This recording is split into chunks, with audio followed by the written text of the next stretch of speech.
story you are about to hear is true. Only the names have been changed to protect the innocent.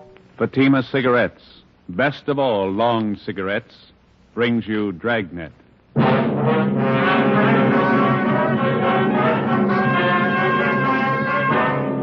You're a detective sergeant. You're assigned a homicide detail. A man and his wife are found dead in a rooming house. A dead parrot lies on the floor beside them. The killer set fire to the room to cover his tracks. Your job, get him.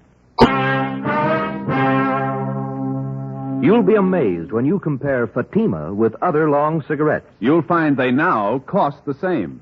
But in Fatima, the difference is quality. You see, Fatima is the quality king-size cigarette because it contains the finest Turkish and domestic tobaccos superbly blended. And Fatima is extra mild, with a much different, much better flavor and aroma than any other long cigarette. Because of its quality, its extra mildness, its better flavor and aroma, Fatima has more than doubled its smokers coast to coast. So try comparing Fatima yourself. Fatimas now cost the same as other long cigarettes, but your first puff will tell you... Ah, that's different. Yes, in Fatima, the difference is quality. Ask your dealer for Fatima, the quality king-size cigarette. Best of all long cigarettes. Start enjoying Fatima tomorrow.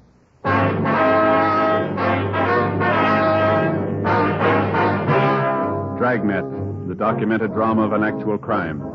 For the next 30 minutes, in cooperation with the Los Angeles Police Department, you will travel step by step on the side of the law through an actual case transcribed from official police files.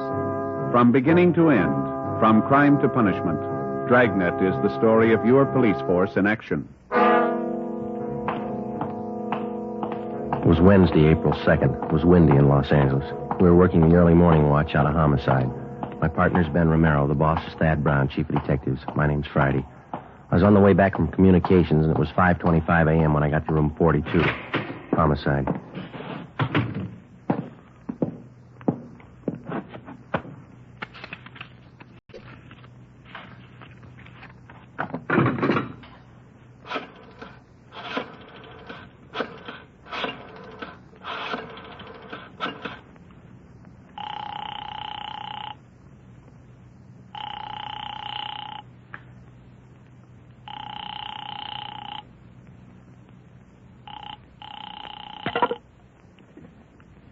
Hello?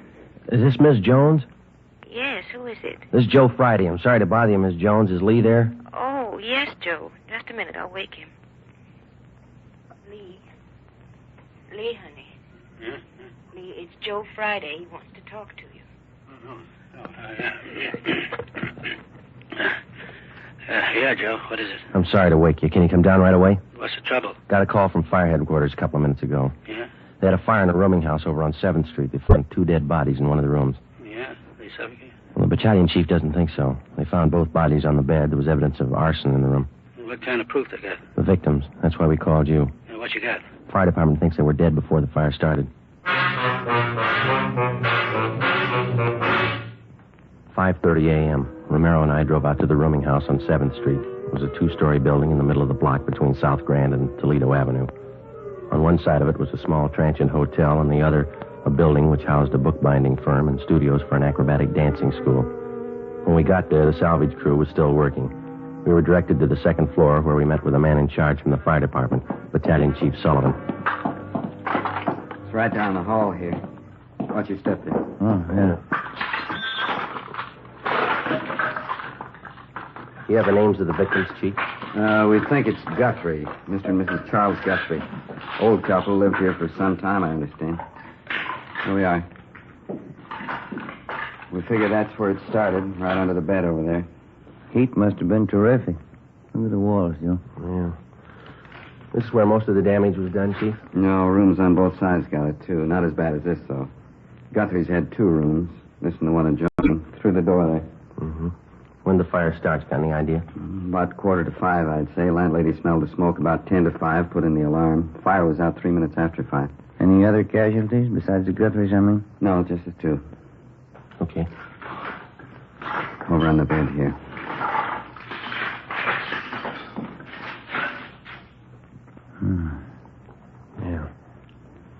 I've seen. Yeah, it's pretty bad. And Ben, you can see from the position of the two bodies, doesn't look to me like they suffocated. No evidence that they tried to get out of the room. Both relaxed. Looks like somebody did them in, then tried to cover with arson, huh? Oh, Chief. Yeah? On the floor there. Oh, yeah, a parrot. Somebody wrung its neck, looks like to me, and then threw it there on the floor. There's the empty cage there in the corner. Door's open. Chief? Yeah, Wyatt? Schubert's still talking to the landlady? He hasn't come back. Clyde like you to meet Friday and Rebello. No. Sorry, Friday and Romero homicide detail. This is Clyde Wyatt from the arson squad. Hi, How are you? You want to show him that setup, Clyde? How it was touched off? I'm glad to. You can take a look under the bed there. Tells most of the story. You see directly underneath there? Let me see. What is that, Wyatt? Pretty charred. Rags and papers. Had a good soaking in kerosene before they were touched off. Strung out all under the bed here. Yeah. Couldn't miss, huh? Thorough guy who set it up. Most of the carpeting in the room was doused with kerosene, too. This much you can count on. The man who touched it off knew something about timing devices. Want to show him that rig, Clyde? Oh, right here. Yeah? Ordinary electric heater. This automatic timer was connected to it, then plugged in. Heater was placed under the bed right next to the rags and papers. Timer was set probably for about 4:45 a.m. Timer let go on schedule. Heater warmed up. Rags and papers caught fire, then the mattress. You can see the rest for yourself. That timer pretty intricate, Wyatt? The man who put it together was no amateur, as the chief said. Must have known something about clockwork. Clyde, see you a minute. Yeah, Mac. Excuse me, I'll be back in a minute. Too bad. Thanks very much. You find anything else that might tie in, Chief? Not in this room, no. Dead parrot there. Door of the cage open. Probably a pet. Might have been out of the cage at the time of the fire. Is it possible that the parrot could have suffocated, Chief? Not from what I can see, no. As I say, it looks to me like somebody wrung the bird's neck. A few green feathers on the floor there. That's the adjoining room in there. Okay.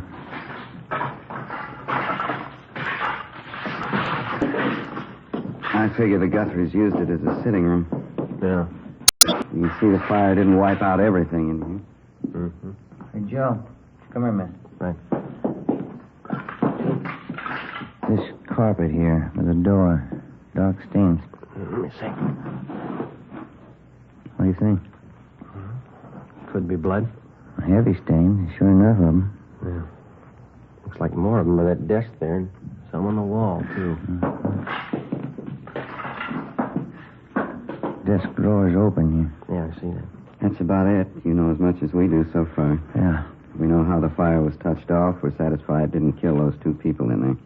The boys from Larson Squad talking to the other roomers in the building? Right now, you can check with them. Okay. Well, thank you very much, Chief. I certainly appreciate it. Not at all. The usual breaks, isn't it? How's that? This is Fire Prevention Week. 5:53 a.m. Lieutenant Lee Jones and the crew from the crime lab arrived. Davis, the photographer, Dean Bergman from Leighton Prints. Pictures were taken of both rooms, which made up Mr. and Mrs. Guthrie's living quarters.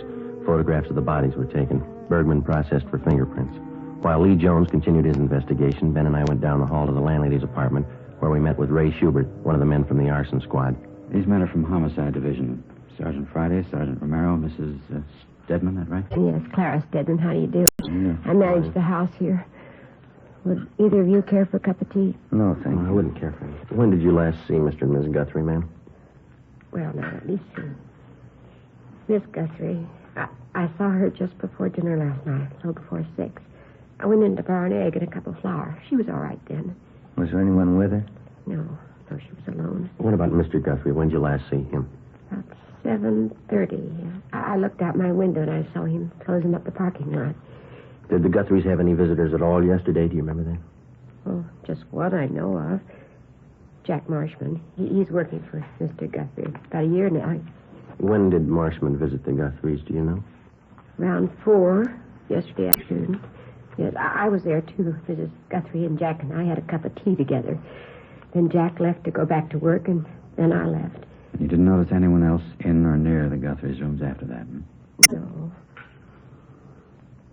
I had my dinner and listened to a radio play, and then I went off to bed. Well, I know you're upset, Mrs. Stedman, but can you think of anybody who might have wanted to do away with the Guthries? Anybody who had a reason to do them harm? Oh, it's far as I know, Sergeant, they didn't have an enemy in the world. I guess I was wrong. It's a terrible, terrible thing. Yes, ma'am. Now, we'll leave our card here with you. All right. If you want to contact us, don't hesitate to call anytime. All right, thank you. Thank you, Miss Stedman. Goodbye, ma'am. Goodbye.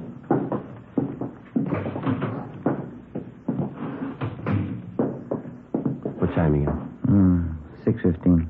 It's pretty early. They ought to be able to post the bodies for us this morning. Today, Friday? Oh, yes, Chief.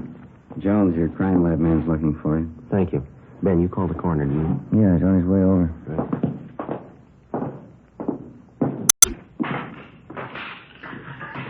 Lee? Hi. I'm looking for you. Got a few things. Yeah, what's that? This hammer. Found it over in the corner under some of the rubble. Yeah. These stains on the metal handle here, on the head, Mm-hmm. gave it the benzodine test. It's blood. You figure it's a murder weapon? I'll know more when I get the coroner's report. Bergman lifted a lot of nice prints. A lot of them all over everything. Yeah. On the handle of this hammer, on that timing contraption over there, the one that touched off the fire, even left some in the next room on that metal box in the door of the desk. How do they look? Got good prints from each of them. They match. Go in the next room. Something else. All right.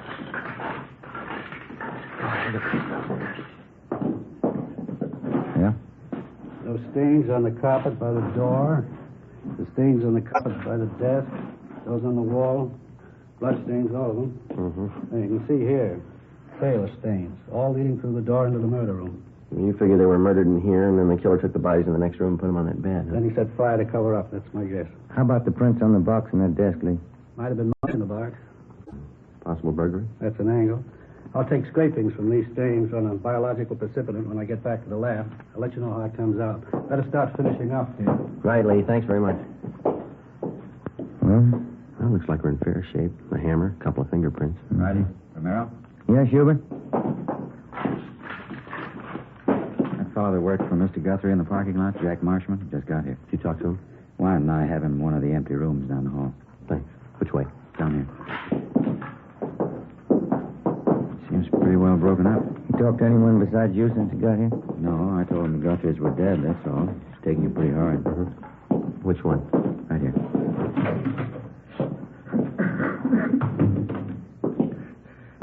The friends I had, Charlie and Marta, I knew I should have stayed with them. I knew I should have. These men are from homicide, Mr. Marshman. Huh? Sergeant Friday and Sergeant Romero. Hello, Mr. Marshman. How are you? I don't know what I can tell you. I can't understand. Poor Charlie and Marta. Well, what can I do to help? We'd like to have you answer a few questions, if you don't mind, sir. Certainly. Anything to help out. Please, you got to find out whoever did it. You got to find out who killed them. We're going to try, Mr. Marshman. Now, would you tell us the last time you saw the Guthries alive? Sure. Maud, Mrs. Guthrie, about 4:15 yesterday afternoon. Me and Mrs. Stedman, she's the landlady, we had tea with her. And I went back to help Mr. Guthrie at the parking lot. Mm-hmm. When's the last time you saw him? Oh, it's about 6:30. That's when I get off duty at the lot. I said goodbye to Charlie. Never dawned on me it was the last time I'd see him alive. I just can't understand. It's such a vicious thing. Charlie and Marta. It's really terrible. Yes, sir. You want to just sit down there, Mr. Marsh? Thanks very much. Right. Yeah? Are you sure you're the only one who talked to Marshman since he got here? That's right. I met him at the door downstairs. Well, the only thing you told him was that the Guthries were dead. That's all he got from us. Any chance he could have been in the room since the fire? Not a chance. Then how do you know somebody killed him?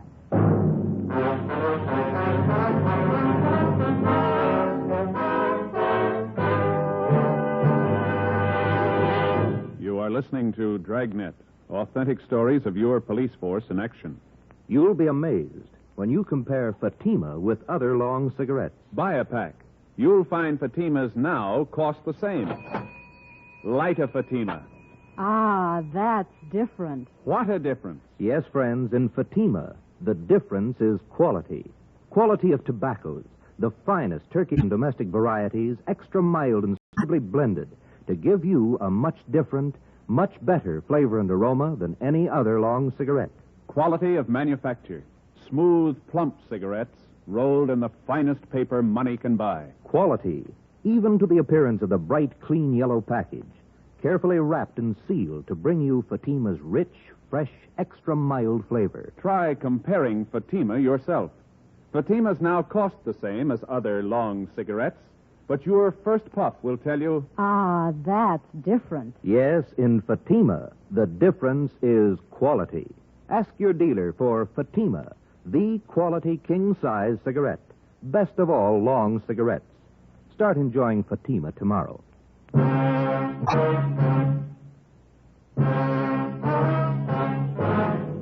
Wednesday, April 2nd, 6:45 a.m. Lee Jones and his men completed their investigation and took their findings back to the crime lab for further examination. The deputy coroner arrived and removed the bodies of Mr. and Mrs. Guthrie to the county morgue. Together with Clyde Wyant and Ray Schubert of the arson squad, Ben and I continued questioning the Guthrie's friend and employee, Jack Marshman. His answers got more confused, and he kept contradicting himself. In some ways, he seemed childlike. In others, a good deal more complex. We strung along. In order to keep up the pretense that he was not a suspect, we asked him to come along with us while we checked his living quarters, a two-room basement apartment near Olympic and South Flower. We explained it as a routine check. Marshman was calm and self-assured. Well, here it is, officers. You can see for yourself. Yeah, Nice, comfortable place. I like it. I've been here for about 3 years. Well, this room's where I do my living. Pull-down bed. It's a little gas plate over there. That's handy. Compact. I see. What do you use this next room for here, Jack? Oh, it's my shop. I like to put around. You care to see it? Yeah, okay. It's very nice. What's your hobby? Watchmaking. I used to be a watchmaker. I haven't worked at it lately, though. Job's pretty hard to find. Yeah. These parts here on the bench. You making something, Jack? Oh, just fooling around. Old alarm clock there. I'm fixing it up for a friend. All these wires and things. They all go into the works, huh? More or less, yeah. Just something I was fooling around with. It keeps me busy, you know. I like a hobby. They say it's good for you. That's what they say, yeah. Where does this door go, Marshman? Oh, that's my closet. Just some clothes and stuff in there. Just junk. Don't mind if I look, do you? Well, it's only a closet. It's just clothes and junk. There's nothing to see. Say, Jack, do you usually keep this stuff around? Huh? Oh. It's kerosene. It's pretty dangerous to store like this. There's no cap on it. Yeah, I'm glad you reminded me. I got to get a cap for that. I use it to wash up. My hands get dirty working around the bench. This shirt, these trousers. Are you, Jack? I wish you wouldn't drag that stuff out. It gets my stuff all mixed up. Yeah, they're mine. That's what I figured. The stains here is quite a few of them. Some kind of paint I was using. I'm pretty sloppy with paint. That's not paint, is it, Jack? It's a little like blood to me. What difference does it make? It's working clothes. Thanks for your reason within the day. Oh, why don't you lay off? Who cares what kind of stain it is? You come in here snooping around, looking all around. I invited you in here. I didn't give you the place. This is my apartment, and this is my shop. Now, you can get out. You hear me? Both of you can get out. What's the matter, Jack? I said you can get out. All right. You want to tell us before we go? I'll tell you what. Why you killed the Guthries? What do you mean? Why did you kill Mr. and Miss Guthrie? No reason. I just did it. 9 a.m. We put the stained clothing and the materials from the workbench in the car. Together with the suspect, we headed back for the office. On the way, Marshman was quiet. He asked for some breakfast. We stopped and bought him some ham and eggs. We tried to get him to talk. He refused. After breakfast, we dropped the stained clothing and the other things at the crime lab, and then we drove to the city hall. We parked the car in front of the Spring Street entrance and started up the stairs. Hey, wait a minute. What's wrong? I've been thinking. Yeah? It's all a mistake. What is? I didn't know what I was talking about. I didn't kill him. 9:47 a.m. Ben and I took the suspect into the interrogation room. We checked him through R&I. He had a record of 2 petty thefts the year before. We went back to the interrogation room and got on the phone. We called latent fingerprints. We made them, Joe. The prints on the hammer, the timing device, and the metal box on the desk. They all belong to Marshman. 10:03 a.m. I called the county morgue. Bodies identified as Mr. and Mrs. Charles Guthrie. Cause of death, Mrs. Guthrie. Multiple depressed fractures of the skull. Subarachnoid hemorrhage. Blunt instrument. Cause of death, Mr. Guthrie, about the same. Compressions of the brain in the occipital area around the brainstem. 10:25 a.m. I put in a call to Lee Jones at the crime lab. The materials from the workbench are the same that went into that automatic timer, Joe. Piece together the cut ends of some of the wires. They match. How about the stains on his clothes? Human blood. 10:45 a.m. We laid it out for the suspect, step by step. Let me rest a while. I'll feel better. Let me think. We stayed with him. We waited. 11:20 a.m. The suspect opened his eyes. Sergeant? Yeah. I want to talk about it.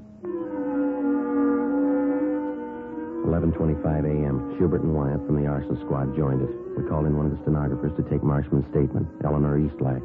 She automatically took down the time, the place, and those present. Jack, this is Miss Eastlack. She's going to record your statement so there'll be no misunderstanding as to what you say at this time. How do you do, man? No. Joe, you want to handle the question? All right. Jack, we've got a few preliminaries here for you. Okay. John Everett Marshman, that's your true name? Yeah. Where do you live? 122.5 Morgan Place, apartment B. What's your age? 37. Occupation? Watchmaker, when I'm working.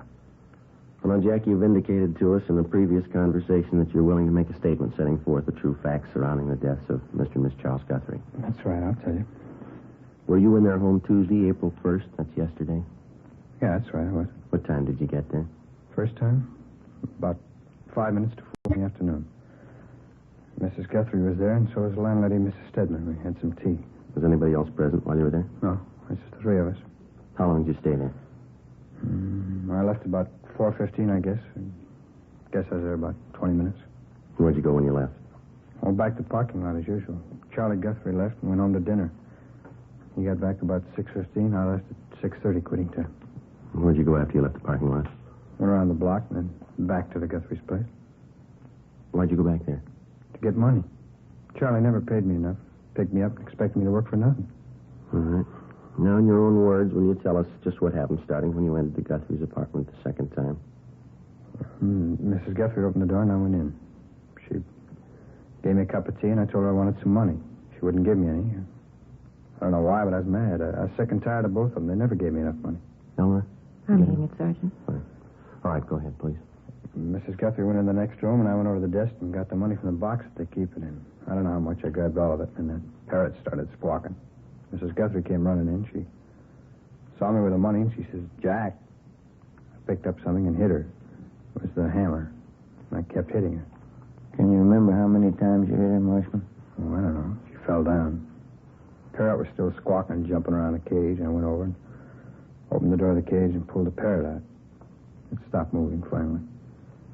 I went in the bedroom and threw it on the floor, and then I dragged Mrs. Guthrie in the bedroom and put her on the bed, and I left. Where'd you go? No, I don't know. I walked around. Tried to think of something. It was cold. I got a bottle of wine, I drank it, and then I got to thinking about what Charlie'd do when he got home. I knew he'd be sure I did it. He always blamed me for everything. So I finally went back to the Guthrie's place and found the hammer that I used on her. What'd you intend doing with the hammer? Killed Charlie. If she had it coming, so did he. You can't blame me if they forced me into it. Anybody would have done the same. What'd you do after you found the hammer again? I picked it up and waited for Charlie to come home. I remember that. Wine made me feel pretty good. I stood there in the dark holding the hammer, watched out the window for Charlie. It was cold out, I remember that. There's a radio on down the hall, and I held on to the hammer and waited for Charlie. A neon light across the street that came through the windows. Old lady was on the bed in there. I could see the parrot on the floor. It was quiet. I had a smoke. Traffic kept going by outside. I could hear that. I held on to the hammer. It's windy out. I kept thinking Mrs. Guthrie was looking at me from the bed, but she wasn't. Charlie came home at the usual time, a little after 7:30, and I stood by the door. He came in and closed the door after him. When he reached for the lights, I hit him.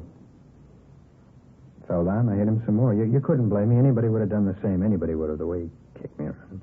How many times did you hit him, Marshman? I don't know. Was it twice? 3 times? I hit him till he quit moving. That's all. I took him and dragged him into the bedroom, put him on the bed with his wife. I put him over. Wiped the stains off of me and left. It was the only thing I could do. Where'd you go then? My place.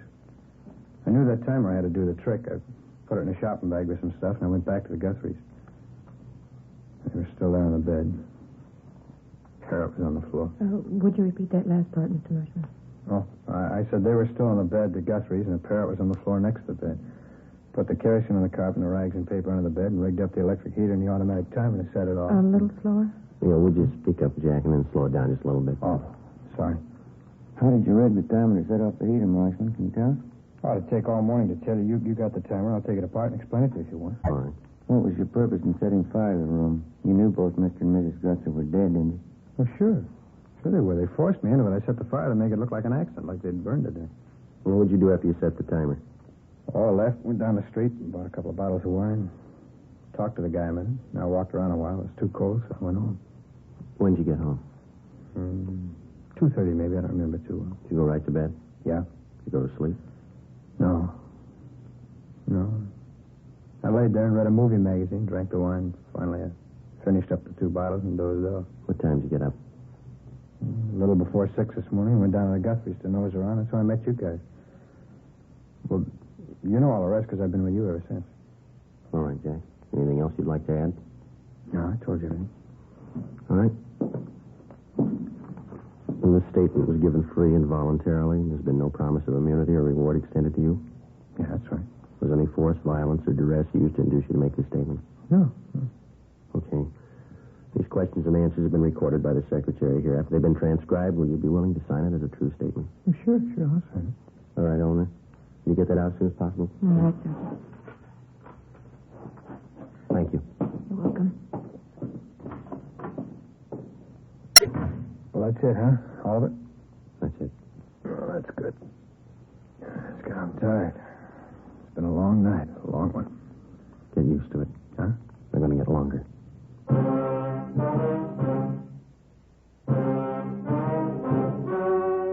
story you have just heard was true. Only the names were changed to protect the innocent. On July 29th, trial was held in Superior Court, Department 86, City and County of Los Angeles, State of California. In a moment, the results of that trial. Now, here is our star, Jack Webb. Thank you. Recently, I've asked you to send me the names of cigarette dealers who are out of Fatimas. You see, the demand for Fatimas is so great that I want to make sure that all of you can buy them.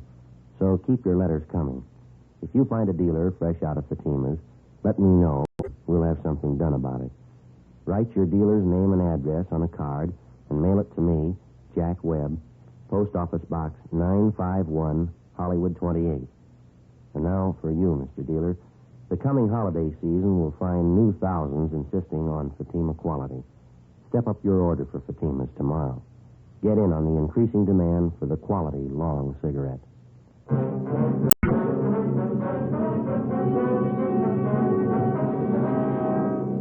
John Everett Marshman was tried and convicted of murder in the first degree, 2 counts, and arson, 1 count. He is now serving a life term in the state penitentiary without possibility of parole.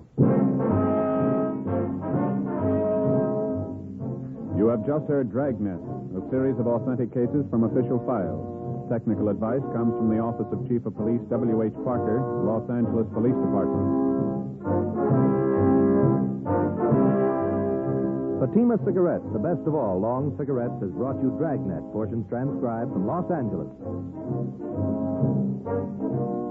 Coming up, We the People, then Screen Directors Playhouse on NBC.